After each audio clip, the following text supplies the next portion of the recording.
The best thing about traveling isn't the scenery, it's the food, and this is especially the case when you travel to places with diverse culture that allow you to experience all kinds of different flavors. One here to talk about what I put into my belly during my recent trip to Chicago, Illinois. Enjoy!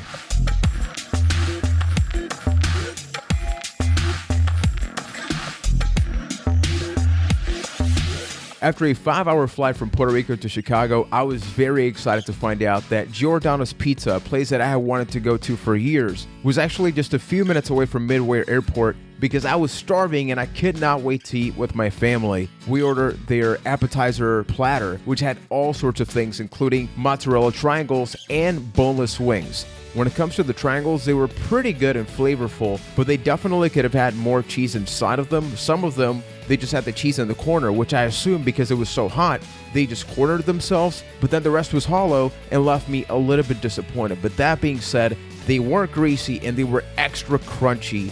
And a great thing about them was actually the marinara sauce that they came with. Traditionally, a lot of marinara sauces, when I go to places like this, they're very sugary and they don't get that tang, that deeper flavor that some places are afraid to go to, but they went there and it was worth it. I actually ended up saving some of that tangy marinara sauce so then I could dip part of the crust of the deep dish pizza.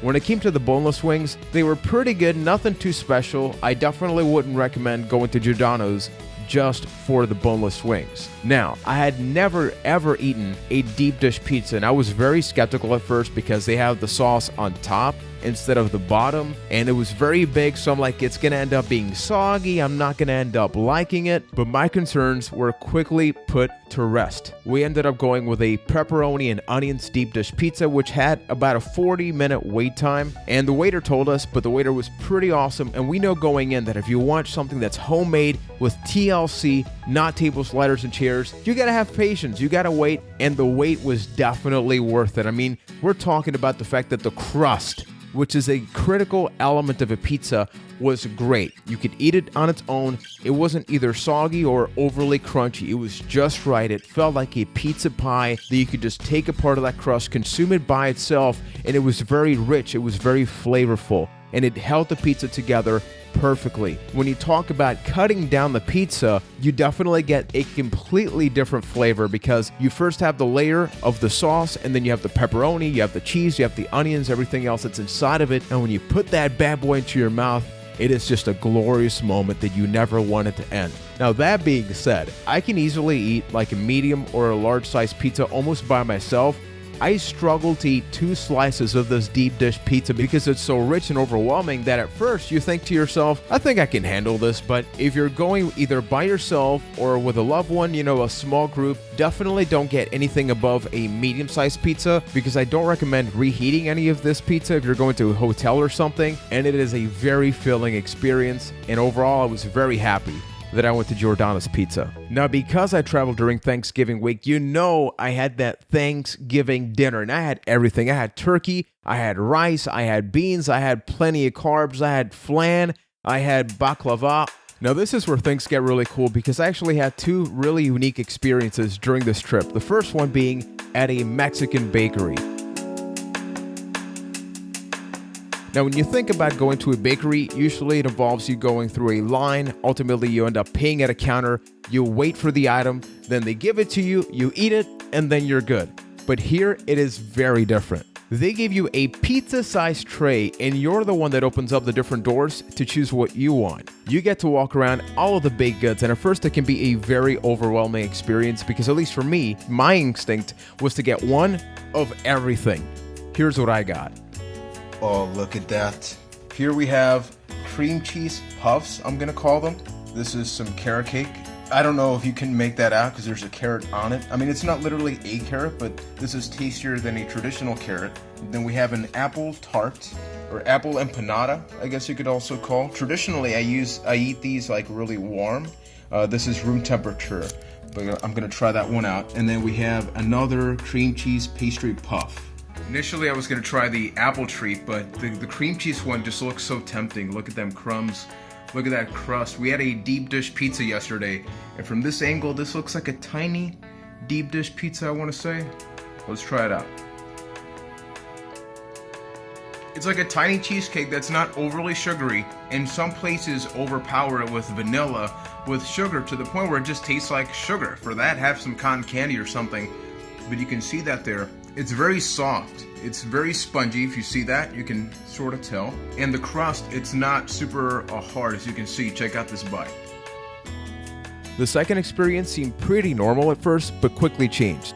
We visited a Chinese buffet where they had all sorts of different fish and animal protein. They were prepared way differently than how they are done in Puerto Rico. Now, the different thing about this place is that they had a section where you pick an uncooked protein, you season it, and they cook it for you. My nitpick here is that they drizzle a little bit more soy sauce than I would have liked, so I would say that most of my experience in this buffet was pretty enjoyable. Just don't expect a meal that's low in sodium. You know, now that I think about it, both experiences involve me being part of the prep process for the food, so maybe someday I can become a Subway sandwich artist. One can dream.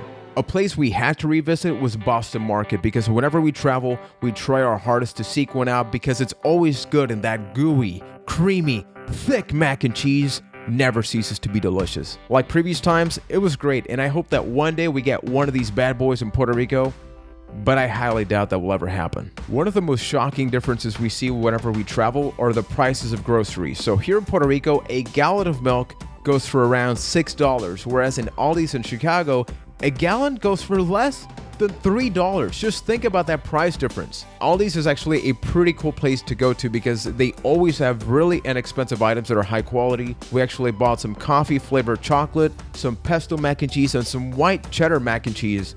And I was very disappointed to find out that they were actually pretty good when we came back home to Puerto Rico, because otherwise we would have bought a whole bunch of them. But considering all the games that we got, which are actually part of another video right here on the channel, I don't think we could have fit more things into our luggage. While on the topic of groceries, another mission I had during this trip was to obtain a specific flavor Pop Tart, which I've never had any of them, and I wanted to produce a video about them right here on the channel. And I found out that there is a pumpkin pie flavor Pop Tart, and I love me some pumpkin pie, but that flavor was not available in Puerto Rico, so my mission was to obtain one of these legendary items.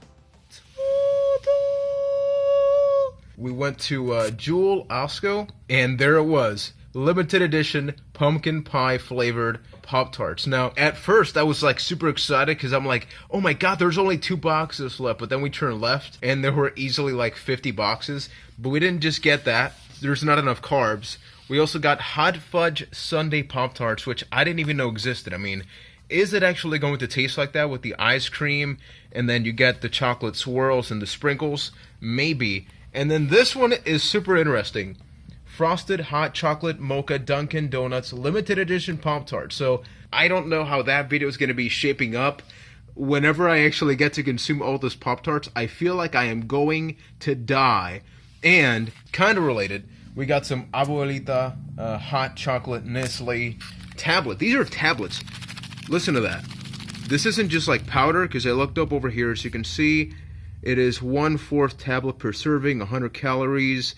Okay, I'm going to torture myself and just look at the sugar content of all of these quickly. It is, oh, it's 16. Oh, it actually says it up here, so it's not nearly as climactic as I thought it would be. 16 grams, but that's for how many?